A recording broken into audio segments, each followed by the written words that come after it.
Hey, so today, because so few people in the Clare Valley do it, I want to show you what it costs to advertise on Meta, which is Instagram and Facebook, for one day.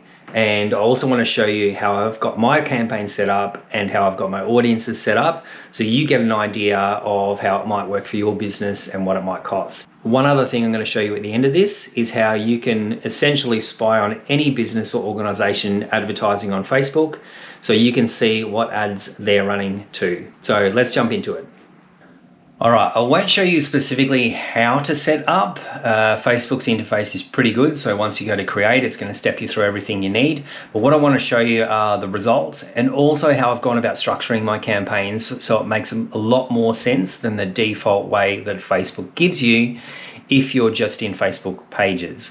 So what you're looking at here is called Facebook Business Manager, and I would encourage you to set yours up. So just Google Business Manager and get yourself set up.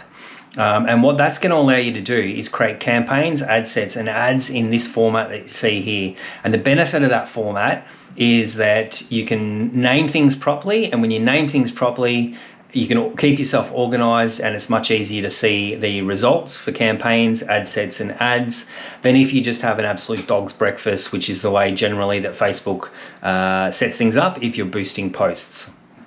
So here you can see I've got two campaigns currently running, which was set up yesterday morning. The irreverent website ads is just ad content, basically driving link clicks. As you can see, 9 clicks in 24 hours at 46 per click, and it's reached 570 people. So it's partly brand awareness, because I don't think people really in the region know that much that I'm an experienced web developer. I've only really started putting that myself out in that respect for the last 3 months.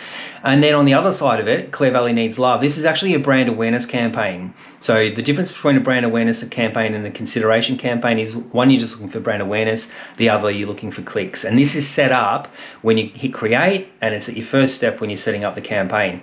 Now, the brand awareness ad is literally just pointing people to something I wrote. So this is the ad set. I'll come back to that. But if I come inside the campaign, you can see it's selected. I've got that I Heart Clare Valley.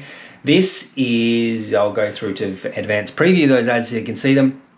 This is just an ad sending people to an article that I wrote on the state of tourism up here, and what I think are the opportunities. So if somebody goes through to that, I'm not telling them to buy anything. I'm not even on that page sending them to any of my services. I'm just giving them some insight into what I know about tourism and small businesses in tourism. Because I think at some point in the future, if they're ready to purchase anything in the suite of what I do, they're going to know that I care and that I understand their business and tourism. So that's the purpose of the brand awareness campaign. And as you can see here, if I go to the brand awareness campaign, you can see there it's targeting people 27 to 60 years old in the Clare Valley, so in a particular geographic location, and they're interested in the tourism industry. So that's how niche you can get. So you can think about that in respect to, like, if you're running a cafe and you're maybe targeting travelers in the region, or if you were running an accommodation place and maybe you could target people within 200 kilometers, but they're not in the Clare Valley. So we know that they might be coming here soon. Anyways, it gives you a lot of control over who you target for demographic interests and behaviors. And that's what you do at the ad set level. You can see I've also got a budget of $5 per day, which runs for like 7 days or something here. And then the ads inside of that. So if I come across to the irreverent website ads, this is a little bit different.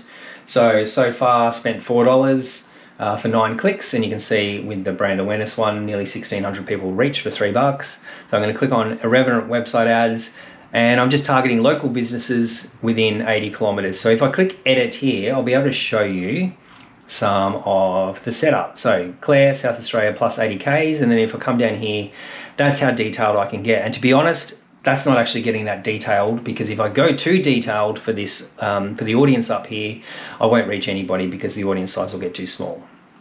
So if I come back out to my ad set, it's local businesses. I'm going to click inside that, and you can see there's 7 variations of this same ad or a similar ad.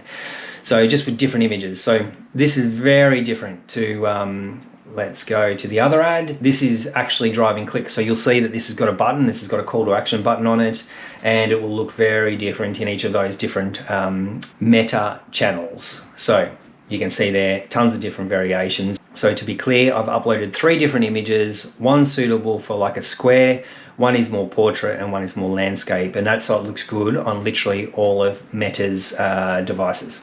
So that gives you a bit of an idea about the campaign, ad set, and ads, and also the cost. Now, the final promise I just made was showing you how to see competitors' ads.